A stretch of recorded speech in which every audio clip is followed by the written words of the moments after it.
ভয়াবহ অগ্নিকাণ্ডে ছাই হয়ে গেল এক বাড়ির 14 ঘর। কুমারঘাট থানার অন্তর্গত আম্বেদকর নগর গ্রাম পঞ্চায়েতের 1 নম্বর ওয়ার্ডে মঙ্গলবার এক ভয়াবহ অগ্নিকাণ্ডে অবসরপ্রাপ্ত ফরেস্ট গার্ড অনিল আচার্যের বাড়ি সম্পূর্ণ ধ্বংস হয়ে যায়। স্থানীয় সূত্রে জানা গেছে, আকস্মিক আগুনে গ্রাসে মুহূর্তের মধ্যে বাড়ির 14টি ঘর পুড়ে ছাই হয়ে যায়। খবর পেয়ে কুমারঘাট, প্যাচারথল ও কাঞ্চনবাড়ি থেকে 3টি দমকল ইঞ্জিন ঘটনাস্থলে পৌঁছে আগুন নিয়ন্ত্রণে আনে। তবে ততক্ষণে বাড়ির সবকিছুই ভস্মীভূত হয়ে যায়। ক্ষয়ক্ষতির পরিমাণ প্রাথমিকভাবে 2 কোটি টাকার অধিক হবে বলে অনুমান করা হচ্ছে। বাড়ির আসবাবপত্র, নথিপত্র, গৃহস্থলীর সামগ্রী সবই আগুনে পুড়ে ছাই। ঘটনাস্থলে মহকুমা শাসক অফিসের তহসিলদার উপস্থিত হয়ে পরিদর্শন করেছেন পরিস্থিতি। তবে স্থানীয়দের অভিযোগ, অন্য কোনো প্রশাসনিক আধিকারিককে এলাকায় দেখা যায়নি।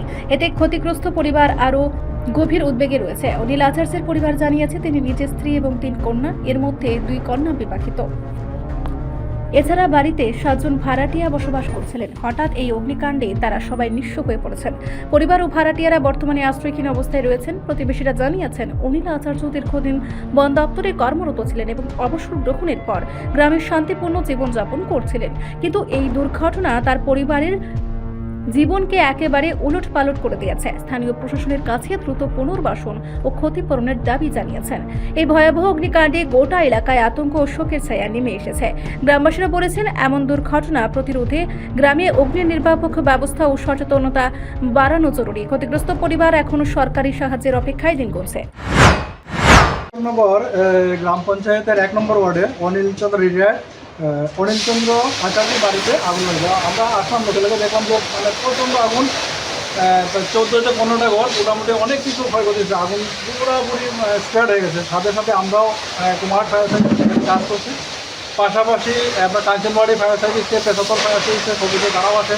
তো আমরা 3টা ফায়ার টেন্ডার নিয়ে প্রায় 1 ঘন্টার উপরে আমরা কাজ করি। কাজ করার পরে মোটামুটি আগুন নিয়ন্ত্রণ। এখানে দেখা গেছে যে আগুনে কিছু আর মানে বাঁচেনি, সব অনেক কিছু মানে পুরে ছাই হয়ে গেছে। আচ্ছা, ক্ষয়ক্ষতির পরিমাণ? ক্ষয়ক্ষতি এখনো আমরা ঠিক বলতে পারবো না। তো অ্যাসেসমেন্ট করার পরে প্রায় 50 লক্ষের উপরে, তারও বেশিও হতে পারে। কয়টা নাগাদ আগুনটি? প্রায় 10টার দিকে, সকাল 10টার দিকে আগুন লেগেছে। এরকম আমাদের কাছে খবর আসলো। 3টি দমকলের ইঞ্জিন এসে আগুনটি নিয়ন্ত্রণে আনে। কুমারঘাট ফায়ার সার্ভিস আর পেশাতল ফায়ার সার্ভিস। কিভাবে লেগেছে এটা সঠিক এখনো জানা যায়। তো আমরা অ্যাসেসমেন্ট করতে চাই, ইলেকট্রিক সফটওয়্যার গ্যাস সিলিন্ডার আগুন থেকে হয়তো লাগতে পারে। আমরা এটা দেখছি কিভাবে। আচ্ছা, বাড়িতে আপনি কারা কারা ছিলেন? বাড়িতে ওনার আচার্যতে উনি ছিলেন, ওনার স্ত্রী আর ওনার মেয়ে একজন ছিলেন। যতটুকু আমরা খবর পেয়েছি, যার সাথে আমরা কথা বলতে পারছি, এই মুহূর্তে সবটা খবর পাওয়া যাচ্ছে না। আমরা বাকি রিপোর্ট আমরা কালেকশন করছি। আচ্ছা, কোনো কিছু উদ্ধার করা গেছে? এমনিতে কোনো কিছু না, অনেক কিছু পোড়া গেছে। টুকটাক জিনিস যেগুলো ঘরে আসবাবপত্র সামান্য হয়তো আর বাদ বাকি সব আগুনে পুড়ে ছাই হয়ে গেছে।